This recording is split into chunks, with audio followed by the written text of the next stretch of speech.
Hello everyone, welcome to Eklavya Snatak. और आज की इस वीडियो में मैं आप सभी को बीए प्रोग्राम और बीए ऑनर्स से सेमेस्टर 3 का जो आपका सब्जेक्ट है environmental science theory into practice 2, तो ये जो आपका सेमेस्टर 3 वाली जो ईवीएस है, इसके मैं आपको मोस्ट इंपॉर्टेंट टॉपिक्स बताने वाला हूँ आज की इस वीडियो में आपके एग्जाम के लिए। मैं जानता हूँ मोस्टली आप में से जो बच्चे हैं वो एग्जाम से जस्ट पहले पढ़ रहे होंगे और बुक में घुसोगे तो भाई बहुत डीप है। तो मैं आपको आज की ये जो वीडियो है इसमें मैं आपको इतना तो बता दूंगा कि आप एटलीस्ट अपना पेपर लिख कर आ जाओगे। जो जो आपसे पूछा जाएगा अगर आप इतना इतना कर लेते हो तो उतना इंपॉर्टेंट होगा। और ये हिंदी मीडियम में वीडियो है, जल्दी ही इंग्लिश मीडियम में भी लाऊंगा।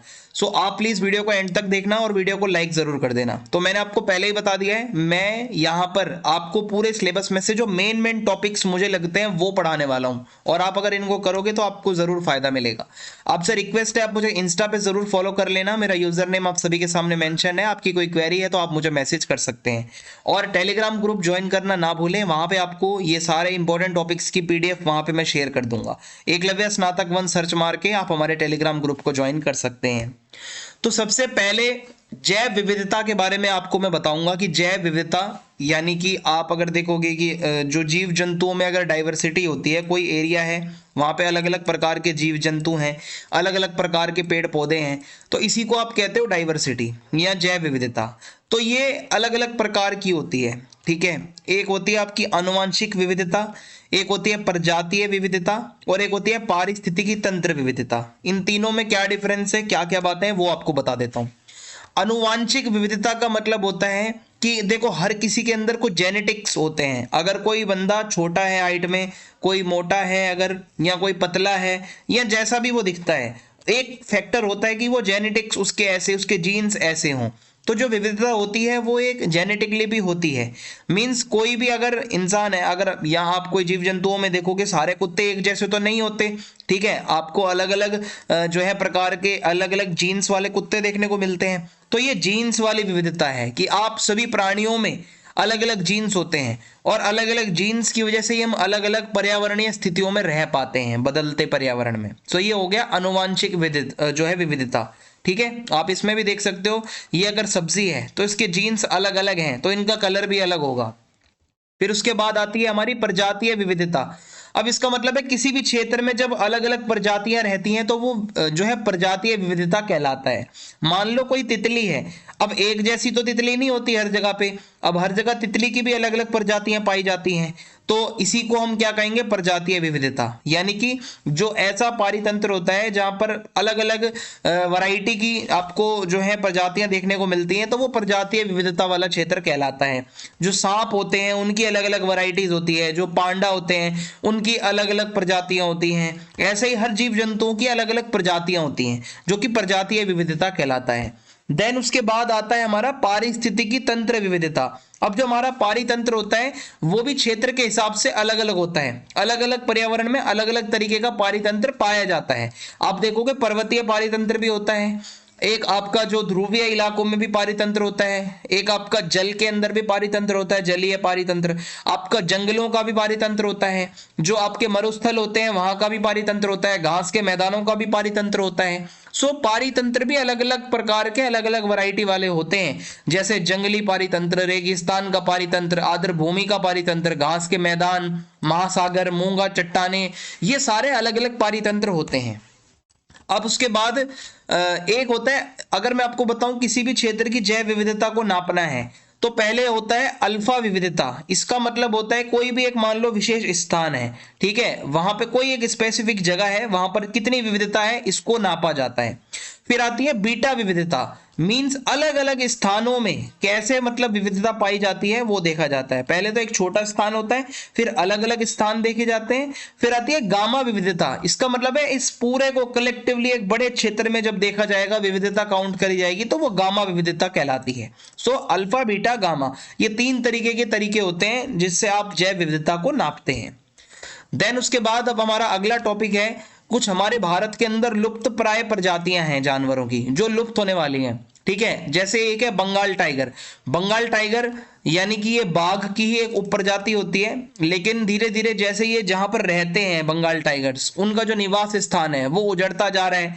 कई लोग इनका इलीगल शिकार करते हैं, जिसकी वजह से ये जो है लुप्त होने वाला है। फिर आता है भारतीय हाथी। भारतीय हाथी जो है ये भी धीरे धीरे प्रजाति लुप्त होती जा रही है, क्योंकि जहां पर ये लोग रहते हैं जंगलों की कटाई हो रही है ना, मतलब शहरीकरण की वजह से जहां पर ये बेचारे रहते थे अब उनका घर बार सारा छिन गया है, इधर उधर जा रहे हैं, तो इसकी वजह से ये भी लुप्त होते जा रहे हैं। फिर आता है हिम तेंदुआ।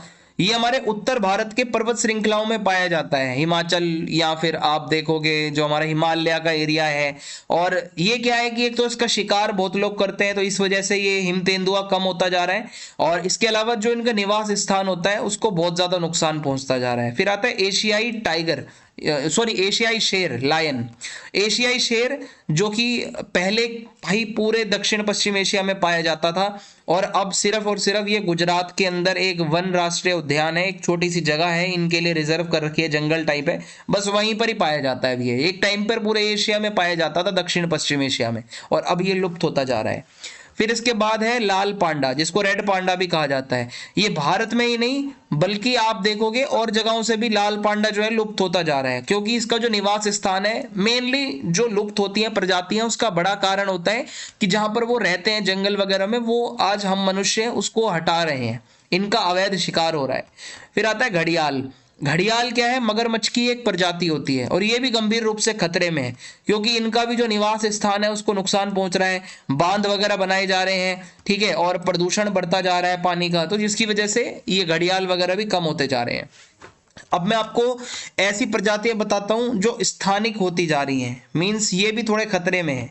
जैसे शेर पूंछ वाला मकाक, ये क्या है, दक्षिण मतलब साउथ इंडिया में अगर आप जाओगे उसके जो पश्चिमी घाट होते हैं वहां पे ये जानवर पाया जाता है, और धीरे धीरे इसका जो निवास स्थान है वो खराब होता जा रहा है जहां पर ये लोग रहते हैं, ये जानवर। सो इसकी वजह से ये भी हो सकता है कि खतरे में आ सकता है। फिर है नीलगिरी तहर। सो ये भी पश्चिमी घाट के वहीं पर पाई जाती है। नीलगिरी तहर एक पहाड़ी खुर होता है जो कि लुप्त होने वाला है बहुत जल्दी, इस तरीके से दिखता है ये कुछ। फिर उसके बाद है कश्मीरी स्टैग, यानी कि ये कश्मीर का इसको हंगुल भी कहा जाता है, और ये हिरण की एक प्रजाति है जो कश्मीर की ऊंची घाटियों में पाई जाती है, और धीरे धीरे ये भी मतलब खतरे में है। फिर आता है लोरिस। लोरिस जो है बंगाल के अंदर इसकी कई प्रजातियां पाई जाती हैं, स्लो लोरिस और नॉर्मल लोरिस, और ये क्या है कि जो इनका निवास स्थान है उसको नुकसान पहुंच रहा है, और कई लोग इनका व्यापार कर देते हैं, तो जिसकी वजह से ये भी खतरे में है। देखो ज्यादातर पॉइंट्स में एक चीज कॉमन है कि इनका निवास स्थान खतरे पर है, सो ये आप कॉमनली लिख सकते हो हर जगह। फिर है अंडमान वुड पिजन। ये क्या है, एक तरीके का कबूतर है, और ये अंडमान द्वीप समूह में पाया जाता है। इसका निवास स्थान भी नष्ट होता जा रहा है, जिसकी वजह से ये खतरे में है। फिर आता है निकोबार मेगापोड। निकोबार द्वीप समूह में ये पाया जाता है पक्षी, और इसका भी निवास स्थान खतरे में है, और कुछ लोग इसका शिकार करते हैं, तो इस वजह से ये भी खतरे में है। अब हमारा मैं आपको बताता हूं संरक्षण से रिलेटेड दो टॉपिक हैं। एक होता है यथास्थान संरक्षण, जिसको कहा जाता है इन सीटू संरक्षण, और एक होता है पूर्व स्थिति संरक्षण, मींस एक्स सीटू, या आप कह सकते हो पूर्व स्थिति संरक्षण। होता क्या है इसमें, ध्यान से समझो। यथास्थान संरक्षण का मतलब है जो प्रजातियां खतरे में हैं तो उनको उन्हीं के प्राकृतिक आवासों के अंदर बचाना, मींस जहां पर वो हैं वहीं के वहीं यथास्थान, मींस उसी जगह पर उनकी रक्षा करना, और उनके प्राकृतिक जो भी आवास हैं, जो उन जानवरों का घर है, उनकी रक्षा करना, और वहीं पर वो आगे अपना प्रजनन करें, वहीं पर उनके बच्चे हों, वहीं पर वो सुरक्षित रहें। और एक होता है पूर्व स्थिति संरक्षण। इसमें होता क्या है, कुछ प्रजातियों को उनके प्राकृतिक आवास से बाहर कहीं ले जाया जाता है, और उसके बाद वहां पे क्या बनाया जाता है, अलग से मान लो कोई बड़ा सा एक जंगल टाइप से बना दिया, रिजर्व जोन बना दिया, ठीक है, और फिर वहां पे उनको छोड़ दिया जाता है, मतलब उनके खुद के घर से उनको ले जाकर किसी दूसरी जगह पर उनका बचाव किया जाता है। तो ये होता है पूर्व स्थिति संरक्षण। फिर उसके बाद अगला टॉपिक है हमारा 2002 का जैविक विविधता अधिनियम, या जैव विविधता का एक कानून बना था हमारे देश के अंदर, भारत के अंदर, जिसका मेनली उद्देश्य था हमारे देश में जैव विविधता का जो नुकसान होता जा रहा है उसकी रक्षा करना, जैव विविधता को बचाना, और जो हमारे जैव संसाधन है उनका उपयोग सही से हो, कोई उसका मिसयूज ना करे। तो सबसे पहला इसमें प्रावधान ये है कि जैविक संसाधनों तक पहुंच का विनियमन। इसका मतलब होता है कि जो लोग कमर्शियल यूज के लिए संसाधनों को यूज करते हैं, ठीक है, कोई भी चाहे व्यक्ति है, कोई भी चाहे ग्रुप है, तो उसमें क्या होता है कि पहले किसी भी जानवर को, किसी पेड़ पौधे को, किसी को भी आपने कमर्शियल यूज के लिए बेच दिया अपने फायदे के लिए, तो इससे वो खतरे में पड़ रहे हैं, जैव विविधता खतरे में है। तो अब क्या है, एक राष्ट्रीय जैव विविधता प्राधिकरण, एक अथॉरिटी बनाई गई है। आपको पहले इनसे परमिशन लेनी होती है किसी भी चीज को अगर आपको कुछ करना है तो, ये एक पहला कानून इसमें बनाया। फिर है लाभ को साझा करना। अब यहाँ पे अगला कानून इसमें ये कहता है कि जो भी फायदा होगा इन संसाधनों से, ठीक है, जो भी उसको यूज कर रहा है उसका जो फायदा होगा वो सभी को मिलना चाहिए। मींस जो वहाँ के स्थानीय समुदाय के लोग हैं, जहाँ से आप वो चीज लेकर जा रहे हो, कोई पेड़ पौधा है, कोई जीव जंतु है, वो उसका जो लाभ होगा उन लोगों को भी उन संसाधनों का लाभ मिलना चाहिए। फिर तीसरा है राष्ट्रीय जैव विविधता प्राधिकरण। ये क्या है, एक अथॉरिटी बनाई गई है जो कि ये देखता है राष्ट्रीय स्तर पर, नेशनल लेवल पर जैव विविधता को ज्यादा नुकसान ना हो, जितने भी इस कानून के अंदर जो नियम बताए गए हैं उनको कैसे लागू कराना है। और राज्य के स्तर पर भी जैव विविधता बोर्ड बनाए जाते हैं, छोटे छोटे बोर्ड होते हैं। मेनली जो बड़ा बोर्ड है वो राष्ट्रीय जैव विविधता अथॉरिटी होती है, ठीक है। फिर उसके बाद है जैव विविधता विरासत स्थल। अब ये क्या है, इस कानून में ये बोला गया है कि जो जैव विविधता वाले क्षेत्र होते हैं, जहां पर कोई मान लो ऐसा एरिया है जहां पर जानवरों की, पेड़ पौधों की बहुत वैरायटी पाई जाती है, सो उनको बचाओ, उनको सुरक्षित करो, ये देखा जाता है। फिर है बौद्धिक संपदा अधिकार। ये कानून ये भी कहता है कि जो स्थानीय समुदाय के लोग होते हैं, ठीक है, और ये समझ लो कि मतलब कोई भी जो मतलब ऐसा गलत इंफॉर्मेशन उन तक ना दे, ठीक है, और ज्ञान का दुरुपयोग वगैरह ना हो, ये इसके अंदर देखा जाता है। और उनके जो अधिकार होते हैं स्थानीय लोगों के, जहाँ से आप वो सब फायदा ले रहे हो भाई, उनके अधिकार वगैरह जो है वो कोई ना छीने। फिर है कि जैव विविधता प्रबंधन की समितियां भी बनाई जाती हैं। देखो स्थानीय स्तर पर क्या होता है कि जो हमारी जैव विविधता है उसको बचाने के लिए तो क्या होता है, कई सारी कमेटीज बनाई जाती हैं छोटे छोटे लेवल पर भी, कि मतलब कुल मिला के इस कानून का मेन काम यही है भाई कि आपको अपने जैव विविधता को बचाना है। और अगर कोई इन कानूनों का उल्लंघन करता है तो उनको दंड दिया जाएगा, जेल में भी डाला जा सकता है एंड उस पर जुर्माना भी हो सकता है। अगला टॉपिक है संकटग्रस्त प्रजातियां, जो कि IUCN के अकॉर्डिंग एक रेड लिस्ट जारी करी जाती है, ठीक है। रेड लिस्ट का मतलब है जो ऐसी प्रजातियां जो बहुत ज्यादा संकट में होती हैं, सो वो रेड लिस्ट में रखी जाती हैं। और इसके अंदर इसकी फुल फॉर्म है IUCN की, international union for conservation of nature. Means हमारे पर्यावरण को बचाने के लिए एक संगठन है जो कि जानवरों को, पौधों को देखता है कि कौन सी प्रजातियां खतरे में है, पर्यावरण में क्या चुनौतियां हैं। सो इन्होंने प्रजातियों को ना डिवाइड कर रखा है कुछ कैटेगरीज में। जैसे सबसे पहली कैटेगरी है विलुप्त कैटेगरी। ये वो प्रजातियां हैं जो धीरे धीरे विलुप्त हो चुकी हैं, जो अब अस्तित्व में ही नहीं है। फिर आते हैं जंगलों में विलुप्त। ये प्रजातियां आप कह सकते हो कि बहुत ही ज्यादा, ये समझ लो कि मतलब अपनी ऐतिहासिक सीमा के बाहर प्राकृतिक आबादी के रूप में जीवित रहती है। मींस सिर्फ जंगलों के तरफ ही ये सीमित है और धीरे धीरे जंगलों से भी गायब होते जा रहे हैं ये प्रजातियां। गंभीर रूप से लुप्त प्राय, ये वो प्रजातियां हैं जो धीरे धीरे जंगलों में भी विलुप्त होती जा रही हैं, गंभीर रूप से गायब हो रहे हैं ये प्रजातियां। फिर आती है लुप्त प्राय। मींस ये वो प्रजातियां हैं जो जंगलों में विलुप्त होने का बहुत अधिक खतरा है जिन जातियों को, जिन प्रजातियों को। फिर आते हैं सुभेद्य प्रजातियां। ये बहुत जोखिम वाली प्रजातियां हैं, अगर इनको बचाया नहीं गया तो ये एक दिन बहुत जल्दी लुप्त हो जाएंगी। फिर आती है निकट संकटग्रस्त प्रजातियां। ये वो प्रजातियां हैं जो धीरे धीरे हो सकता है वल्नरेबल हो जाएं। मींस अगर अभी तो हैं, ये दिख रहे हैं आपको जानवर, पर ये आने वाले समय में गायब हो सकते हैं।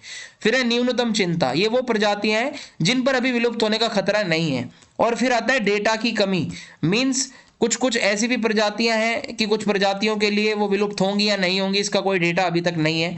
फिर आता है मूल्यांकन नहीं किया गया। मींस ये वो कैटेगरी है, अभी भी कई ऐसी प्रजातियां हैं जिनको अभी देखा नहीं गया है कि वो आगे कैसे रहने वाली हैं। सो ये कैटेगरीज होती हैं जो IUCN बनाता है। अब हमारा नेक्स्ट टॉपिक है स्थिरता के प्रकार। स्थिरता का मतलब है आपका सस्टेनेबिलिटी, ठीक है। सस्टेनेबिलिटी मींस स्थिरता। तो कितने प्रकार की होती है? सबसे पहले आती है पर्यावरणीय स्थिरता।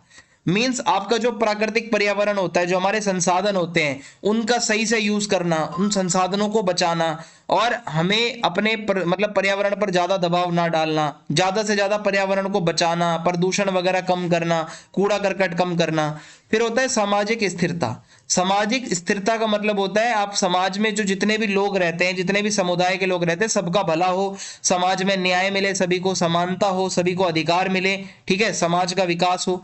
तीसरी होती है आर्थिक स्थिरता। आर्थिक स्थिरता का मतलब होता है कि आप अपनी ऐसी अर्थव्यवस्था बनाओ कि जिससे आपकी आज की जरूरतें भी पूरी हो जाएं और आने वाले भविष्य की जो पीढ़ियां हैं उनको भी कोई नुकसान ना हो। मींस आपकी आज भी जरूरत पूरी हो जाती है, आप मतलब संसाधनों को ऐसे यूज करो कि आने वाली जनरेशन्स को कोई दिक्कत ना हो। तो आप एक जिम्मेदार नागरिक बनो और अच्छे से संसाधनों का प्रबंधन करो, आर्थिक विकास भी करो। यह कहलाता है आर्थिक स्थिरता, सस्टेनेबिलिटी। फिर अब हमारा नेक्स्ट टॉपिक है जलवायु परिवर्तन। जलवायु परिवर्तन का मतलब होता है कि जो हमारा मौसम होता है लंबे समय तक जब कोई मौसम रहता है और वो एक जलवायु बनता है, तो जब जल्दी जल्दी जलवायु में चेंजेस आ रहे होते हैं सो ये जलवायु परिवर्तन कहलाता है। ज्यादातर जलवायु परिवर्तन हमारे ही एक्टिविटीज की वजह से हो रहा है, जिसमें आता है हम जो जीवाश्म ईंधन जलाते हैं, कोयला हो गया, पेट्रोल हो गया, प्राकृतिक गैस हो गई, या जंगलों को हम काट रहे हैं, फैक्ट्रियां लगा रहे हैं और हमारे वायुमंडल में हम ग्रीन हाउस गैसें जो जहरीली गैसें होती हैं प्रदूषण वाली वो छोड़ रहे हैं। इसकी वजह से क्लाइमेट चेंज हो रहा है। और होता क्या है, कुछ गैसें होती हैं जैसे carbon dioxide, methane, nitrates oxide और फ्लोरोनेटेड, ये गैसें वो होती हैं जो भाई बहुत ज्यादा मतलब हमारे वायुमंडल को खराब करती हैं। अब मैं आपको बताता हूं कि क्लाइमेट चेंज की वजह से ग्लोबल वार्मिंग की समस्या आ रही है, पृथ्वी का तापमान बढ़ता जा रहा है, बढ़ता ही जा रहा है और समुद्र के स्तर में वृद्धि हो रही है। कैसे? क्योंकि भाई जब तापमान बढ़ेगा पृथ्वी का तो जो हमारे ध्रुवीय क्षेत्र होते हैं, बर्फीले जो क्षेत्र हैं, जो हमारे ग्लेशियर्स होते हैं वो पिघल रहे हैं। जब ग्लेशियर पिघलेंगे तो उनका पानी कहाँ आएगा? समुद्रों में जाएगा। सो इसकी वजह से क्या हो रहा है, समुद्रों का स्तर बढ़ता जा रहा है। जो छोटे छोटे जो द्वीपीय देश हैं वो डूब सकते हैं आने वाले टाइम पर। और क्या हो रहा है, ये इस तरीके से है कुछ, ये एक आप ड्राइंग देखिए कि हमारा जो ये ग्लोबल वार्मिंग का मुद्दा है ये कितना सीरियस है। फिर उसके बाद आता है हमारी मौसम की घटनाएं। मींस आज की डेट में तूफान बहुत नॉर्मल हो गया है, कई जगहों पर सूखा पड़ रहा है, बाढ़ आ रही है, कहीं पर गर्म हवाएं चल रही हैं। ये सारा क्लाइमेट चेंज के कारण हो रहा है। फिर आता है जैव विविधता को भी नुकसान पहुंच रहा है। जब भाई तापमान में चेंजेस आएंगे तो कोई जानवर जिस जगह पे रह रहा है और अगर वहां का टेम्परेचर बदलने लगेगा तो वो धीरे धीरे हो सकता है वो प्रजाति भी लुप्त हो जाए। ठीक है, कुछ प्रजातियां संकट में आ जाती हैं क्योंकि वो इतना अडेप्ट नहीं कर पाती और उनको खतरा हो जाता है। फिर उसके बाद आता है नेक्स्ट टॉपिक हमारा अम्लीय वर्षा। इसको हम एसिड रेन भी कहते हैं। एसिड रेन का मतलब क्या है? ये एक ऐसी बारिश होती है जो कि जिसमें उच्च स्तर का हाइड्रोजन होता है। मींस हाइड्रोजन की मात्रा बहुत ज्यादा होती है उच्च स्तर में। ये बारिश जो होती है ये मैं आपको बताता हूँ, अम्लीय वर्षा के अंदर जब हमारा जो वायुमंडल होता है उसमें जब सल्फर डाइऑक्साइड, नाइट्रोजन ऑक्साइड बहुत ज्यादा हो जाता है तो होता क्या है कि जलवाष्प के साथ रिएक्शन करके एक नया एक वो बनता है रिएक्शन जो कि सल्फ्यूरिक एसिड और नाइट्रिक एसिड बनता है। और फिर इसके बाद ये एसिड जब धरती पर आता है तो यही अम्लीय वर्षा का रूप ले लेता है। मींस यही हमारा एसिड रेन का रूप ले लेता है। और ये आपका क्यों हो रहा है भाई? आप प्रदूषण कर रहे हो, ये धुआं वायुमंडल में जा रहा है आपका और यही फिर आगे रिएक्शन हो रहे हैं और यही चीज जब नीचे बरस रही है तो इसी को आप एसिड रेन कह रहे हो। और जब ये अम्लीय वर्षा होगी ये सल्फर डाइऑक्साइड और नाइट्रोजन कहां से पहुंच रहा है? ऊपर आपका, आप जो जीवाश्म ईंधन जलाते हो ना भाई, जो आपकी बिजली के संयंत्र होते हैं कोयला वगैरह के, या जो फैक्ट्रियां होती हैं, जो आप पेट्रोल को जला रहे हो, ये आपका सल्फर डाइऑक्साइड और नाइट्रोजन ऑक्साइड सबसे ज्यादा यहां से निकलता है। फिर आती हैं आपकी जो गाड़ियां होती हैं, ऑटोमोबाइल्स होते हैं, व्हीकल होते हैं, वहां से निकल रहा है सल्फर डाइऑक्साइड और नाइट्रोजन ऑक्साइड। जो आपकी फैक्ट्रियां हैं वहां से निकल रहा है। अब हमारा नेक्स्ट टॉपिक है ओजोन परत का ह्रास। जो हमारी ओजोन परत होती है मैं आपको समझाता हूं। ये हमारी पृथ्वी है और ये हमारा सूर्य है। जब सूर्य से किरणें आती हैं तो उनके अंदर कुछ यूवी रेज भी होती हैं, अल्ट्रा वायलेट किरणें।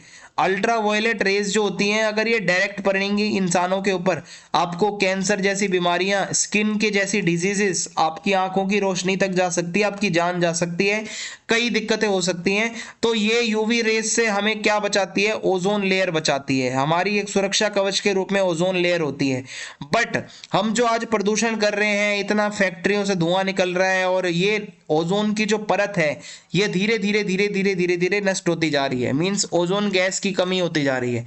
और जब ओजोन कम होगी तो क्या होगा? ये जो यूवी रेज हैं ये सीधा धरती पर आने लगेंगी और इंसानों के लिए खतरा हो जाएगा। इसी को कहा जाता है कि ओजोन लेयर खतरे में है, हरास हो रहा है उसका। सो अब होता क्या है, ओजोन परत का जो ये नुकसान हो रहा है, इसका पहला कारण होता है क्लोरीन और ब्रोमीन परमाणुओं वाले कुछ मानव निर्मित रसायन, जैसे क्लोरोफ्लोरोकार्बन, ये क्या है, ग्रीन हाउस गैस है। हेलोन हो गया, कार्बन टेट्राक्लोराइड हो गया, मिथाइल क्लोरोफॉर्म हो गया। ये गैसें ही तो हैं जो हम अपने फैक्ट्रियों से निकाल रहे हैं, गाड़ियों से निकाल रहे हैं। ये जब गैसें ऊपर जा रही हैं, ये गैसें कहाँ से निकलती हैं? जो आपका रेफ्रिजरेटर होता है, ठीक है, जो आपकी दाढ़ी बनाने वाली फोम होता है, वहां से निकलती है। एसी में से निकलती है।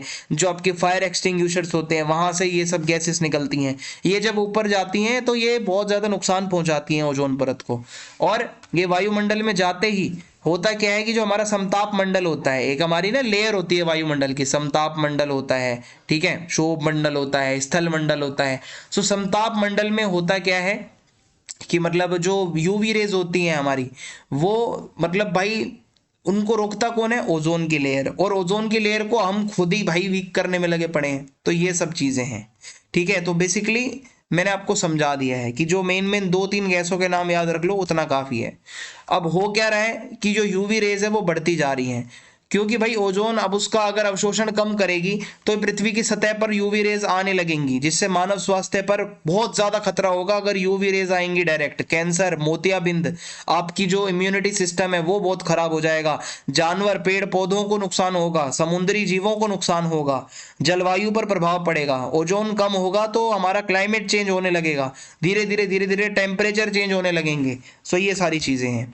और ओजोन परत ये जो नष्ट होती जा रही है, इसको बचाने के लिए मॉन्ट्रियल प्रोटोकॉल बनाया गया था 1987 में। ये एक संधि थी जिसका मेन ये था उद्देश्य इसको करने का, ये नाम लिखोगे ना पेपर में तो आपको अच्छे नंबर मिलेंगे। जिसका मेन ये था कि भाई जो ओजोन को नुकसान पहुंचाने वाली चीजें हैं उसको कम करो, ठीक है। दुनिया भर के देश आपस में सहयोग करो और ये जो मॉन्ट्रियल प्रोटोकॉल है इसको फॉलो करो, सभी लोग इसका पालन करो, ताकि धीरे धीरे कमी आए और ओजोन परत हमारा जो है वो सुरक्षित रहे। अगला टॉपिक है वन्य जीव संरक्षण अधिनियम 1972। सो वन्य जीव संरक्षण नाम से पता चल रहा है जो हमारे जंगली जानवर होते हैं उनको बचाने के लिए ये कानून बनाया गया था 1972 में।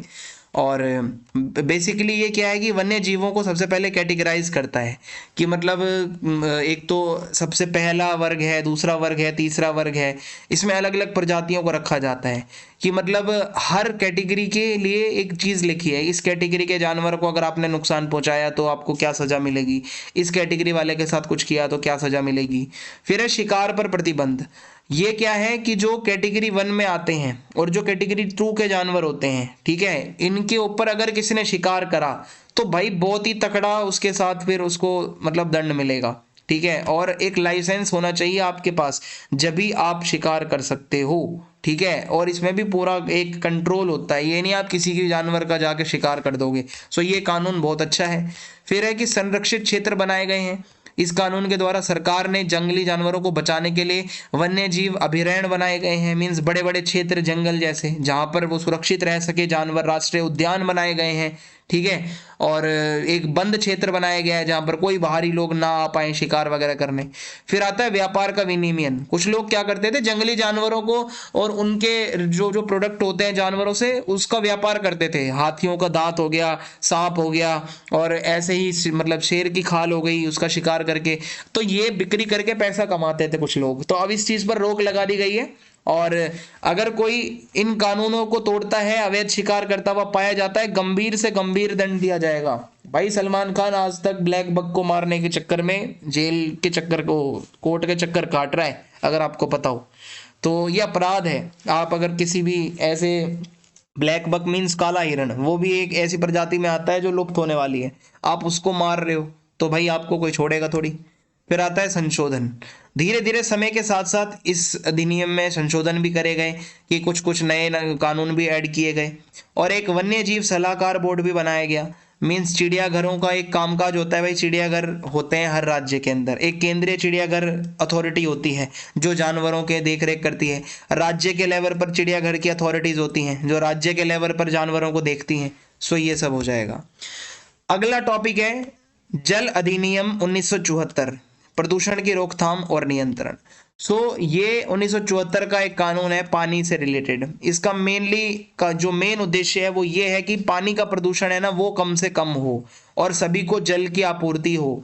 सो सबसे पहले तो प्रदूषण नियंत्रण बोर्ड बनाए गए, पॉल्यूशन कंट्रोल करने के लिए बोर्ड बनाए गए, केंद्रीय लेवल पर भी राज्य लेवल पर भी, और जल प्रदूषण के नियंत्रण के लिए काम किए गए। ये जो बोर्ड होते हैं ये देखते हैं कि मतलब एक स्टैंडर्ड तय करते हैं कि इस स्टैंडर्ड से नीचे अगर क्वालिटी है तो वो पानी जो है वो प्रदूषित है, और कैसे उसको सही करना है, कैसे उस चीज से बचना है, ये हमें यही बताते हैं। निरीक्षण करने वाले की शक्ति। अब ये जो पॉल्यूशन कंट्रोल बोर्ड के अधिकारी होते हैं वो किसी भी फैक्ट्री में जा सकते हैं, ठीक है, कोई भी वहां पे किसी भी कॉम्प्लेक्स में वो घुस सकते हैं, किसी का भी वो एक तरीके से निरीक्षण कर सकते हैं, क्या आपकी वजह से मतलब पानी का प्रदूषण हो रहा है। इनके पास पूरी पावर होती है, जो बोर्ड के जो अधिकारी होते हैं वो कहीं भी जा सकते हैं। फिर है प्रदूषकों के निर्वहन पर प्रतिबंध। मींस जो कुछ पॉल्यूशन से जो हानिकारक तत्व निकलते हैं, ठीक है, जो नदियों में, कुओं में, सीवर के माध्यम से जो बहा दिए जाते हैं, उस पर रोक लगाई जा रही है कि भाई ये जो डायरेक्ट कचरा आप केमिकल वाला नदियों में छोड़ रहे हो, इससे कितना नुकसान हो रहा है नदियों का। सो ये इसमें है, और दंड भी है भाई, अगर कोई इस कानून को उल्लंघन करता है, तोड़ता है, सो और अगर वो जो निर्देश, दिशा निर्देश दिए गए हैं जो बोर्ड के द्वारा, उसको नहीं मानता तो उसको कारावास मीन्स जेल भी हो सकती है, जुर्माना भी हो सकता है। फिर उसके बाद हमारा नेक्स्ट टॉपिक आता है पर्यावरण संरक्षण अधिनियम 1986। पर्यावरण संरक्षण अधिनियम 1986 जो है वो पर्यावरण की रक्षा करने के लिए एक कानून बनाया गया था। केंद्र सरकार बेसिकली ये जो प्रदूषण बढ़ता जा रहा है इसको रोकने के लिए, कम करने के लिए, ये उपाय करने के लिए ये कानून लाया गया। इसका उद्देश्य यही है, ये बेसिकली 1972 में एक जगह है स्टॉकहोम, वहां पर क्या एक सम्मेलन हुआ था पर्यावरण से रिलेटेड।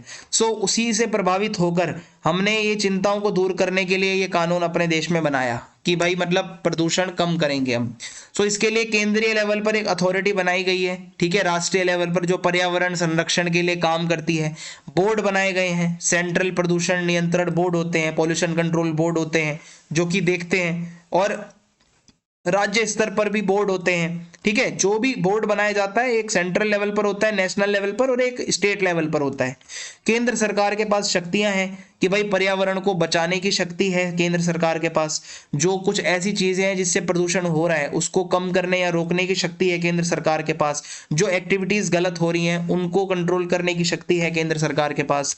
जो खतरनाक पदार्थ होते हैं, ठीक है, केंद्र सरकार ऐसे पदार्थों को भाई बैन कर सकती है जिससे प्रदूषण बहुत ज्यादा हो रहा है, ठीक है, और दंड भी मिलेगा अगर कोई इस कानून को तोड़ता है, तो उसके लिए बहुत ज्यादा कठोर से कठोर दंड, जुर्माना हो सकता है या जेल जा सकता है वो, या हो सकता है दोनों चीजें उसको मिले।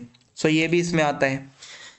तो ये दो तीन जो मैंने अधिनियम पढ़ाए हैं ना, ये आपके पेपर में जरूर आएंगे यहाँ से कोई ना कोई इसमें से। फिर आता है मानव जनसंख्या वृद्धि के कारक। अब कोई भी जगह पर इंसानों की जनसंख्या क्यों बढ़ेगी?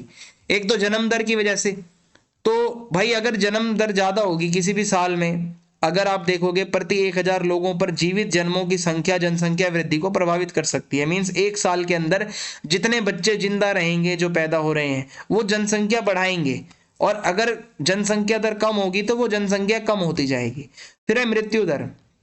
अब अगर किसी भी वर्ष के अंदर ऐसा होगा कि 1000 लोगों पर होने वाली मौतों की संख्या जो होगी ज्यादा होगी तो उससे जनसंख्या कम होगी, और अगर मृत्यु दर कम होगी तो जनसंख्या बढ़ेगी। फिर तीसरा है प्रजनन दर। तो इसका मतलब होता है कि अगर प्रोडक्टिविटी रेट बहुत अच्छी है, रिप्रोडक्शन रेट बहुत अच्छी है, मींस पैदा होने वाले बच्चे जो हैं वो मर नहीं रहे हैं, वो अच्छे से पैदा हो रहे हैं, ठीक है, और उनका जन्म हो रहा है, सो इससे क्या होगा कि जनसंख्या बढ़ेगी। बट अगर प्रजनन दर कम होगी और उससे क्या होगा कि जनसंख्या में गिरावट आएगी या जनसंख्या रुक जाएगी। सो ये आपकी जनसंख्या वृद्धि के कुछ कारक हैं। और भी होता है जीवन प्रत्याशा। मीन्स अगर आप अपनी हेल्थ की अच्छे से देखभाल करते हो, साफ सफाई रखते हो, आपके जीवन की स्थिति अच्छी है, आप लंबा जीवन जियोगे, इससे भी आपकी जनसंख्या वृद्धि होगी। और चिकित्सा प्रगति मीन्स जब धीरे धीरे धीरे मेडिकल एडवांसमेंट्स हो रहे हैं, बहुत सारी मेडिसिन आ गई हैं, टीका आ गया है, एंटीबायोटिक्स आ गई हैं, सो अब लोग इतनी जल्दी मरते नहीं हैं। अब क्या है, शिशु और बच्चे जो हैं उनकी मृत्यु दर कम हो गई है। पहले बच्चे मर जाते थे पैदा होते ही जब इतनी बीमारी होती थी, अब तो इतनी दवाइयां हैं कि वो नहीं मरते इतनी जल्दी। फिर है प्रवास। अब मान लो आप किसी जगह पर रहते हो दिल्ली में और आप मुंबई जा रहे हो, तो ज्यादा से ज्यादा लोग मुंबई जाएंगे तो मुंबई की जनसंख्या बढ़ जाएगी। प्रवास का मतलब होता है आप जब ट्रैवल करके कहीं जा रहे हो, ठीक है। सो ऐसे ही दिल्ली की जनसंख्या कम हो जाएगी अगर मुंबई जा रही है, सो ये भी जनसंख्या में परिवर्तन आएगा। फिर इसके बाद है मानव जनसंख्या वृद्धि का पर्यावरण पर क्या प्रभाव पड़ता है। जो हमारे इंसानों की जनसंख्या बढ़ती जा रही है, इससे हमारा नेचर जो है उस पर क्या असर पड़ रहा है। ठीक है, सो सबसे पहले पर्यावरण पर प्रभाव ये पड़ रहा है कि हमारे संसाधन कम होते जा रहे हैं। जैसे जैसे जनसंख्या बढ़ रही है, पानी जो है उसकी कमी हो रही है, जमीन धीरे धीरे कम होती जा रही है, कच्चा माल जो हमारे संसाधन है उसकी मांग बढ़ती जा रही है, एक बैलेंस बिगड़ रहा है। इसके अलावा भाई वनों की कटाई बहुत ज्यादा हो रही है। लोग जो क्या करते हैं, अपनी जरूरतों के लिए जंगल काट रहे हैं, जमीन वहां पे खेती करने के लिए, और इसकी वजह से जैव विविधता को नुकसान पहुंच रहा है। प्रदूषण बढ़ता जा रहा है। जिन जगहों पर पोल्यूशन मतलब वहीं पे ज्यादा होता है जहां पर पॉपुलेशन ज्यादा होती है, जहां जनसंख्या ज्यादा होगी वहां पर वायु प्रदूषण, पानी का प्रदूषण, मिट्टी का प्रदूषण, ये सब आएगा। जलवायु परिवर्तन होता जा रहा है, जनसंख्या बढ़ रही है तो ग्रीन हाउस गैसेस का भी ज्यादा उत्सर्जन हो रहा है। अब ग्रीन हाउस गैस ज्यादा होंगी, ईंधन ज्यादा जलाओगे तो भाई वो क्या होगा, जलवायु परिवर्तन होगा, क्योंकि वो प्रदूषण होगा, धीरे धीरे धीरे धीरे ग्लोबल वार्मिंग होगी, समुद्र का स्तर बढ़ेगा, जो मैंने आपको पीछे बताया था, ये सब होने लगेगा। अब स्वास्थ्य पर क्या प्रभाव पड़ेगा भाई, देखो अगर जनसंख्या आपकी तेजी से बढ़ती है तो होता क्या है कि जो आपके हॉस्पिटल्स होते हैं उनके ऊपर भी प्रेशर आता है कि सरकारी हॉस्पिटल कितने लोगों का इलाज कर देगा। भाई आप अगर देखोगे जो गवर्नमेंट हॉस्पिटल्स होते हैं, जनसंख्या बढ़ेगी तो एक डॉक्टर एक टाइम पर कितने लोगों को देखेगा।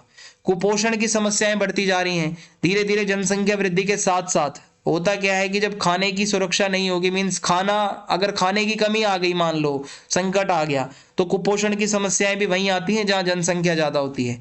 पानी की कमी हो रही है भाई, जनसंख्या वृद्धि के कारण जो हमारा पानी है उसकी यूसेज बढ़ती जा रही है। अब पानी ज्यादा यूज करोगे तो धीरे धीरे क्या होगा, पानी की कमी हो जाएगी। और अब हमारा नेक्स्ट टॉपिक है सीएनजी की पहल दिल्ली के अंदर।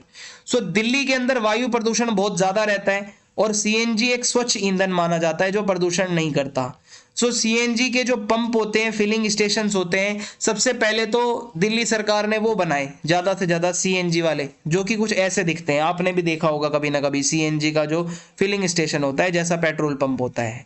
फिर क्या है, सीएनजी वाहन ज्यादा से ज्यादा लोग लें, इसके लिए सरकार ने लोगों को प्रोत्साहित किया कि आप सीएनजी वाली गाड़ियां ज्यादा लो जिससे प्रदूषण कम से कम हो। फिर है सार्वजनिक परिवहन का यूज करो, जो बस होती हैं, टैक्सी होती हैं, और जो हमारा जितना हो सके आप अपने पर्सनल व्हीकल को छोड़कर सार्वजनिक व्हीकल्स की तरफ जाओ। ठीक है, तो इससे भी प्रदूषण कम होगा। सरकार ने जागरूक किया सभी को, भाई पर्यावरण के लिए सीएनजी बहुत ही ज्यादा फायदेमंद है। आप ऐसा स्वच्छ ईंधन यूज करो जिससे कि हमारा जो हमारा राज्य है या जो हमारा जो दिल्ली है भाई वो थोड़ा साफ सुथरा रहे। फिर अगला नेक्स्ट जो टॉपिक है वो है चिपको आंदोलन। चिपको आंदोलन क्या है कि एक पर्यावरण का आंदोलन था जो 1970 के दशक में भारत में हमें देखने को मिलता है। चिपको शब्द का मतलब होता है आपको चिपकना या किसी चीज को गले लगा लेना। तो ये बेसिकली जो कुछ लोग थे हिमालय के क्षेत्र में, उत्तराखंड के, ठीक है, वो क्या करते हैं, पेड़ों से चिपक गए थे, क्योंकि कुछ लोग पेड़ों को काट कर ले जाना चाहते थे और ये लोग वहीं के थे, तो उन्होंने पेड़ों को ही मतलब ऐसे हक कर लिया और पेड़ों से चिपक गए कि हम आपको नहीं काटने देंगे इन पेड़ों को। और होता क्या है, ये आंदोलन वनों की कटाई के खिलाफ शुरू हुआ था कि कुछ लोग कमर्शियली अपना फायदा देखने के लिए पेड़ काटना चाहते थे, और इसकी वजह से क्या हो रहा था, वहां के लोगों की जीविका पर बहुत ज्यादा प्रभाव पड़ता। फिर ये आंदोलन धीरे धीरे धीरे धीरे क्या है कि लोग क्या करते थे, जो पेड़ों को कटने से बचाने के लिए गले लगा लिया करते थे। इस आंदोलन में कुछ नेता बहुत फेमस रहे, महिलाएं भी थी इसमें, कुछ बुजुर्ग भी रहे, जैसे सुंदरलाल बहुगुणा जी हैं, चंडी प्रसाद भट्ट हैं, गौरा देवी हैं। ठीक है, ये कुछ मेन इस आंदोलन के लीडर्स थे जो इसको चला रहे थे। और तरीका क्या होता था, मुख्य रूप से जो महिलाएं होती थी वो पेड़ों को कटने से बचने के लिए गले लगा लेती थी, चारों ओर घेरा बना लेती थी और प्रदर्शन मतलब अपना प्रदर्शन करती थी। जो काटने वाले आते थे पेड़ वो बच जाते थे, फिर वो नहीं काट पाते थे, मींस बचा लिया जाता था पेड़ों को। चिपको आंदोलन जागरूकता बढ़ाने के लिए तो बहुत अच्छे से याद रखा जाता है और बहुत ज्यादा ये सफल भी हुआ। इसका प्रभाव ये पड़ा कि वर्ल्ड लेवल पर पर्यावरण का इसने बहुत बड़ा पर्यावरण आंदोलन का एक बहुत बड़ा एग्जाम्पल सेट करा, और भारत के और हिस्सों में भी ऐसे ही फिर आंदोलन धीरे धीरे बढ़ने लगे, जिससे होता क्या है कि लोगों के अंदर जागरूकता पैदा हुई। फिर हमारा नेक्स्ट टॉपिक है नर्मदा बचाओ आंदोलन। नर्मदा बचाओ आंदोलन जो है हमारा एक सामाजिक आंदोलन था जो 1980 से 1990 के दशक हमें देखने को मिलता है, जो कि नर्मदा नदी के ऊपर बड़े बांध बनने वाले थे उसके विरोध में था यह आंदोलन। सो बेसिकली सरदार सरोवर बांध के ऊपर ही ये पूरा आंदोलन बेस्ड है कि एक नर्मदा घाटी परियोजना थी, एक बहुत बड़ी परियोजना जिसके अंदर छोटे बड़े कई सारे बांध बनाए जाने थे, ठीक है, नर्मदा नदी के ऊपर। सो बांध बनेंगे तो क्या होगा, सिंचाई की सुविधाएं आएंगी, बिजली बनाई जाएगी, पीने का पानी आएगा। सो इसमें होता क्या है कि मतलब वहां के लोग ये कह रहे हैं कि बांध बनेंगे तो हमारे ये जो नदी है इसके संसाधनों का दोहन होगा, हमारी नदी का प्रदूषण होगा जब इतने सारे बांध बनाएंगे। तो लोग जो है भारी संख्या में, ठीक है, इकट्ठे हुए और मतलब इस चीज के अगेंस्ट खड़े हो गए। और सबसे पहले लोगों ने ये तर्क दिया कि भाई अगर बड़े बड़े बांध बनाओगे तो जो आदिवासी लोग रहते हैं नदी घाटियों के आसपास, जो किसान हैं, उनको तो आप वहां से भगा दोगे जो रह रहे हैं, और उनको भगाया भी जा रहा था कि आप ये जगह खाली करो। फिर है पर्यावरण पे प्रभाव भी पड़ेगा कि जब बांध बनेंगे तो वनों की कटाई भी करोगे, आसपास जैव विविधता को नुकसान पहुंचेगा, नदी का जो एक बहाव होता है वो कम हो जाएगा और इससे आपका पर्यावरण बहुत ज्यादा प्रदूषित होगा और असर भी पड़ेगा। भाई जब बांध बनता है तो कंक्रीट वगैरह पानी में गिरेगा ना, प्रदूषण होगा। फिर है सामाजिक अन्याय बढ़ेगा। भाई नर्मदा आंदोलन वालों ने ये बोला कि जो आदिवासी समाज के लोग हैं जो कि वहां से रिलेटेड हैं उस जगह से, उनको आप हटा दोगे तो उनके साथ तो अन्याय होगा ना। और ये बोला गया था कि वहां से हटाकर एक नई जगह पर शिफ्ट करेगी सरकार। सो ऐसे में कई बारी ये देखा गया कि जिन लोगों का विस्थापन हुआ, जिनको नदी घाटियों के आसपास से हटाया गया, उनको बढ़िया मुआवजा नहीं मिला या वो घर नहीं दिया गया, उनको उजाड़ दिया घर से भी और उनको दिया भी नहीं। तो ये भी एक आंदोलन का कारण था। I am sorry. सो यही था कि भाई ये जो नर्मदा बचाओ आंदोलन है इसने अपना मुद्दा रखने के लिए भूख हड़ताल करी, विरोध प्रदर्शन करे, धरने प्रदर्शन करे और शांतिपूर्ण तरीके से सरकार के सामने अपनी बात रखी, अंतर्राष्ट्रीय संगठनों के सामने अपनी बातें रखी। जो कुछ बुद्धिजीवी लोग थे वो इसमें शामिल रहते थे और दोनों लेवल पर इसको बहुत सपोर्ट मिली, इस आंदोलन को, नेशनल लेवल पर भी और इंटरनेशनल लेवल पर भी। और प्रभाव ये रहा कि नर्मदा बचाओ आंदोलन से बांध बनाना तो बिल्कुल बंद नहीं हुआ, लेकिन बड़े पैमाने पर जो ये बांध रिलेटेड जो कुछ दिक्कतें थी सरकार ने इसको सॉल्व करने की कोशिश करी। और जो लोग विस्थापित होने वाले थे, जिनका घर बार छीनने वाला था, उनके अधिकारों के ऊपर सरकार ने ध्यान दिया और एक सतत विकास की तरफ सरकार ने अपना रुख करा कि मींस ऐसा विकास हो कि बांध बना भी रहे हो तो पर्यावरण को नुकसान ना पहुंचे, ये ध्यान में रखते हुए बांध बनाओ। नेक्स्ट टॉपिक है हमारा भूकंप। अब भूकंप का मतलब क्या है आपको पता है, पृथ्वी का कंपन, जब पृथ्वी कांपती है। ये क्यों होता है, जब टेक्टोनिक प्लेट्स जो होती है हमारी वो जब हलचल करती हैं, सो उसकी वजह से आपका भूकंप आता है। और भारत का जो उपमहाद्वीप है वो इंडो ऑस्ट्रेलियन प्लेट का हिस्सा है, ठीक है। और इसमें होता क्या है, जो ये टकराती है यूरेशियन प्लेट के साथ जाकर। प्लेट का मतलब होता है बेसिकली भूमि का एक बहुत बड़ा टुकड़ा, और हमारी जो भूमि होती है ना वो लगातार मूवमेंट कर रही है। अगर आपने कभी ज्योग्राफी पढ़ी हो तो ये मूवमेंट्स चलती ही रहती हैं। और जब ये टेक्टोनिक प्लेट्स की मूवमेंट होती है, जब ये टेक्टोनिक प्लेट्स की मूवमेंट होती है तो होता क्या है कि मतलब बहुत ज्यादा नुकसान पहुंचता है जब वो कंपन होता है, जब टकराती हैं दो भूमि के टुकड़े आपस में। और जैसे कि मान लो एक प्लेट यहां से आ रही है और एक प्लेट यहां से गति कर रही है, तो जब ये दोनों प्लेटें टकराएंगी तो क्या होगा, भूकंप आएगा, ठीक है। पृथ्वी का जो जो हिस्सा होगा, जो ऊपरी सतह है वो हिलेगी और फिर क्या होगा, आपके सामने है फोटो। भूकंप आएगा तो जो सारे के सारे जो लोग हैं हो सकता है दब के मर जाएं, ठीक है, जो घर बार है वो टूट जाए, जान माल की हानि भी होती है। और होता क्या है, देखो कुछ सबडक्शन जोन होते हैं हमारे, इसका मतलब समझो क्या है, जो हमारा हिंद महासागर है, जैसे कि हमारा इंडिया है, ठीक है, इसके जस्ट नीचे हमारा क्या है, इंडियन ओशियन आता है, हिंद महासागर। यहाँ पर कुछ जगहें हैं जैसे जावा ट्रेंच, यहाँ पे होता क्या है कि टेक्टोनिक प्लेट्स बहुत ज़्यादा मूवमेंट करती हैं। सो जब ये टेक्टोनिक प्लेट्स मूवमेंट करती हैं तो बहुत बारी भूकंप इनकी वजह से भी आ जाता है, कभी कभी सुनामी आ जाती है महासागरों में। और ज्वालामुखी विस्फोट होता है, जब मान लो ज्वालामुखी फटता है तो उस टाइम पर भी भूकंप आ सकते हैं, ये भी एक कारण है। अब भूकंप आएंगे तो क्या क्या होगा, जमीन हिलने लगेगी भाई, ठीक है। सबसे पहला प्रभाव तो यही होता है, जमीन हिलती है जिससे आपकी जो इमारत बनी हुई है, जो पुल बनी हुई है वो गिर सकती है। और भूकंप की वजह से सड़कें टूट जाती हैं, बांध टूट जाते हैं, इमारतें टूट जाती हैं, मतलब जनजीवन अस्त व्यस्त हो जाता है। और भूस्खलन भी आ सकता है, लैंडस्लाइड्स हो जाते हैं बहुत बारी। जब मान लो पहाड़ी इलाकों में भूकंप आता है तो बहुत सारी चट्टानें खिसक जाती हैं। और क्या है, आपका सुनामी आ जाती है। जब समुद्रों में भूकंप आता है तो इससे, जैसे बंगाल की खाड़ी है और अरब सागर है, यहाँ पर भूकंप आएगा तो सुनामी का रूप ले लेगा, और जो तटीय क्षेत्र होते हैं वहां पर बाढ़ आ सकती है। और झटके लगते हैं भाई, बड़े भूकंप आते हैं तो अक्सर छोटे बड़े जो झटके हैं वो लगते ही रहते हैं। सो ये भी बहुत नुकसान पहुंचा सकते हैं। इसके अलावा जनसंख्या इधर से उधर विस्थापित हो जाती है। जब भूकंप से क्षतिग्रस्त एरिया होता है, कोई मान लो किसी जगह भूकंप आया है, सो वहां के लोग जो बच गए वो अपना घर बार छोड़कर कहीं दूसरी जगह पर चले जाते हैं मजबूरन। सो ये भी होता है। अब हमारा नेक्स्ट टॉपिक है बाढ़।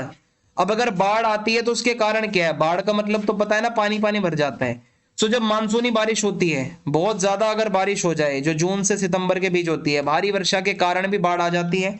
या फिर कुछ क्षेत्रों की स्थलाकृति ऐसी होती है, जैसे गंगा के मैदान है, वहां पर होता क्या है, अगर पानी बहुत तेज बहाव से आ रहा है तो उसकी वजह से भी बाढ़ आ सकती है। ठीक है। और बाढ़ आने के बाद कुछ ऐसा नजरिया हो जाता है, मतलब ऐसा कुछ मंजर होता है जो आपके सामने फोटो है, कि सब कुछ जलमग्न हो जाता है। फिर उसके बाद है नदी का अति प्रवाह। मींस जब नदी का पानी बहुत ओवरफ्लो होने लगता है, गंगा नदी, ब्रह्मपुत्र नदी, ये कुछ बड़ी नदियां हैं हमारे भारत की, जब इनके अंदर बहुत ज्यादा पानी की मात्रा आ जाती है तो ये फिर आसपास के क्षेत्रों में जहां भी बहेगी ये नदी, वहां पर बाढ़ ला सकती है। इसके अलावा अगर आप जंगलों की कटाई कर दोगे, सो होगा क्या कि भाई पानी जो थोड़ा बहुत जंगलों की तरफ से आता रुक जाता, तो वो जंगल काट दोगे तो भाई पानी फिर चारों तरफ और ज्यादा तेज गति से बाढ़ आने का खतरा बढ़ जाएगा। इसके अलावा होता क्या है कि जल निकासी की व्यवस्था खराब होती जा रही है। जो हमारा सीवेज वाटर है, आपने देखा है कभी दिल्ली में बारिश होती है तो सड़कों पर पानी भर जाता है, गंदा पानी सारा सड़कों पर आ जाता है, और हमारा सही से शहरीकरण नहीं होता तो उसकी वजह से भी होता है। तो वो भी बाढ़ का रूप ले सकता है। अगर वो सारा पानी रोड पे भर गया है और तेज बारिश हो जाए तो भाई डूब जाओगे, वही बाढ़ कहलाती है, जब आपका बहुत लेवल से ऊपर पानी हो गया। फिर है जलवायु परिवर्तन। धीरे धीरे आपकी जलवायु बदलती जा रही है। क्लाइमेट चेंज एक बहुत ही समस्या वाली वो है, एक प्रॉब्लम है। तो जब इसकी वजह से क्या होता है, कभी कभी बहुत ज्यादा बारिश हो जाती है, कभी कभी बारिश ही नहीं होती, तो इसकी वजह से भी बाढ़ आ सकती है। क्लाइमेट चेंज भी एक कारण है। और भारत में अगर बाढ़ आएगी तो क्या प्रभाव होगा भाई? जान माल की हानि हो सकती है। बाढ़ की वजह से आपके खेत खलियान जो घर हैं वो सब डूब जाएंगे, लोग इधर से उधर विस्थापित हो जाएंगे, घरों को छोड़कर भागना पड़ेगा, और खेती को बहुत नुकसान होगा, फसल आपकी नष्ट हो जाएगी, मिट्टी नष्ट हो जाएगी सारी की सारी। जो आपके सड़कें होती हैं, पुल होती हैं, इमारतें होती हैं, परिवहन होता है, जो संचार के साधन होते हैं, वो सारे के सारे, जो आपके मोबाइल टावर्स होते हैं, सब खत्म हो जाएगा भाई। और पानी के बहुत सारी मतलब बीमारियां होती हैं। जब कहीं बाढ़ का पानी रुकता है तो वहां पर फिर उन क्षेत्रों में इन्फेक्शंस बहुत ज्यादा फैलते हैं, आई फ्लू बहुत ज्यादा फैलता है, स्किन की बहुत सारी बीमारियां हो जाती हैं। सो ये हो सकता है। और पर्यावरण पर भी प्रभाव पड़ता है। बाढ़ ज्यादा आएगी तो मिट्टी खराब हो जाएगी, जैव विविधता को नुकसान पहुंचेगा, कई जीव जंतु मर जाएंगे, जिससे हमारा पारितंत्र जो है वो बहुत प्रभावित होगा। इसके अलावा जो हमारे पशु होते हैं उनके ऊपर प्रभाव पड़ता है, कि भाई जानवर तो भाग भी नहीं पाते सही से, बाढ़ आ जाती है तो गाय भैंस घोड़े वो मर जाते हैं उस बाढ़ में, उनको नुकसान पहुंचता है इतना। अगला टॉपिक है भूस्खलन। भूस्खलन का मतलब होता है लैंड स्लाइड। मीन्स जब खड़ी ढलान होती है, मान लो ये कोई पर्वतीय इलाका है और खड़ी ढलान एकदम, अब होगा क्या कि यहाँ की मिट्टी अगर नाजुक है तो होगा क्या, ये चट्टाने धीरे धीरे खिसकने लगेंगी, इसी को लैंडस्लाइड्स कहते हैं। कुछ ऐसा दिखता है, आपने देखा होगा अक्सर उत्तराखंड साइड में और ये पहाड़ी इलाकों में लैंडस्लाइड्स बहुत नॉर्मल होते हैं, ये आते रहते हैं। जब बहुत ज्यादा भारी वर्षा हो जाए उसकी वजह से हो सकता है। ठीक है, तो मिट्टी जो होती है वो अस्थिर हो जाती है। मिट्टी जब बहुत ज्यादा बारिश होती है ना तो मिट्टी खिसक सकती है। इसके अलावा जो हमारे पश्चिमी घाट होते हैं, देखो पश्चिमी घाट मीन्स जो हमारा इंडिया का मैप है, ये पश्चिमी घाट है, ये पूर्वी घाट है और ये हिमालय क्षेत्र है। यहाँ सबसे ज्यादा भूस्खलन आते हैं क्योंकि ये पर्वतीय पहाड़ी इलाके हैं। अगर भूकंप आ जाए, जमीन बहुत तेजी से हिल रही है तो उसकी वजह से भी चट्टानें खिसक सकती हैं। हिमालय क्षेत्रों में अगर भूकंप आता है तो लैंडस्लाइड्स बहुत ज्यादा होते हैं। और अगर आप जंगलों को काटोगे तो क्या होगा, मिट्टी नाजुक हो जाएगी। जंगलों में क्या होता है, अगर पेड़ पौधे रहेंगे तो वो मिट्टी को जकड़ के रखते हैं अपनी जड़ों से। अगर आप पेड़ पौधों को ही हटा दोगे तो वो मिट्टी कमजोर हो जाएगी, कभी भी वो आपका लैंडस्लाइड हो सकता है। और इसके अलावा जो पहाड़ी इलाकों पर जो लोग इमारतें बनाते हैं खड़ी ढलानों पर, वहां पर अगर ज्यादा से ज्यादा आप अगर ऐसा काम करोगे जो नेचर के खिलाफ है, उससे भी लैंडस्लाइड्स आ सकते हैं। इसके अलावा कुछ लोग खनिजों को खोदने के लिए क्या करते हैं, खुदाई की गतिविधियां करते हैं, मतलब ड्रिल मशीन चलाते हैं बहुत ज़्यादा, और पहाड़ी इलाकों पर, ढलानों पर, जिसकी वजह से लैंडस्लाइड्स हो सकते हैं। मान लो भाई ये कोई खड़ी ढाल वाला क्षेत्र है, यहाँ पर आप ड्रिल चला रहे हो, सो भाई चट्टानें खिसक नहीं सकती, कभी भी खिसक सकती हैं। और भूस्खलन आएगा तो इसका क्या प्रभाव पड़ेगा, सबसे पहले तो जान माल की हानि होगी, ठीक है, आपको बहुत नुकसान होगा, घर जो है आपका जो ढांचा है वो सब टूट फूट जाएगा, जो खेती की भूमि है वो नष्ट हो जाएगी। कुछ लोग जो होंगे जो उसमें दब के मर जाएंगे, जो बचेंगे उनको अपने घर बार छोड़कर जाना पड़ेगा कहीं पर सुरक्षित रहने के लिए। और जो सड़कें होंगी, पुल होंगी, जो बाकी इमारतें होंगी, परिवहन संचार के साधन हैं, वो सारे के सारे बाधित हो जाएंगे। खेती के ऊपर बहुत ज़्यादा प्रभाव पड़ेगा, फसलों का नुकसान हो जाएगा, जो मिट्टी है वो खराब हो जाएगी। पर्यावरण पर बहुत प्रभाव पड़ता है कि भाई भूस्खलन की वजह से वन जो होते हैं ना वो बहुत ज़्यादा खराब हो जाता है, पेड़ पौधे मतलब पेड़ वेड़ जो होते हैं वो टूट जाते हैं सारे के सारे। और होता क्या है, पारितंत्र बहुत ज़्यादा प्रभावित होता है हमारा। जल संसाधनों पर प्रभाव बहुत ज़्यादा पड़ता है। मान लो कोई नदी बह रही है, ऊपर से चट्टान खिसक के कोई लैंडस्लाइड हो गया, वो सारा उसका मलबा पानी में चला गया, तो भाई वो नदी प्रदूषित होगी। वो नदी जो है उसकी वजह से क्या होगा कि पानी रुक सकता है, ठीक है, जिससे इधर उधर पानी बाहर निकल सकता है, बाढ़ भी आ सकती है। और लैंडस्लाइड्स की वजह से बहुत ज़्यादा हेल्थ इश्यूज भी हो सकते हैं, चोट लग सकती है आपको, ठीक है, अगर चट्टान ऊपर से आके गिर जाए, बीमारियां हो सकती हैं आपको, जल प्रदूषण हो सकता है उसकी वजह से। तो यही थे सारे टॉपिक आपके ईवीएस पार्ट 2 से, जो मेरे हिसाब से इंपॉर्टेंट थे। अगर आपको वीडियो पसंद आई है तो चैनल को लाइक करें, और सॉरी वीडियो को लाइक करें, चैनल सब्सक्राइब करें, फीडबैक जरूर देना और वीडियो को शेयर कर देना। जय हिंद, जय भारत।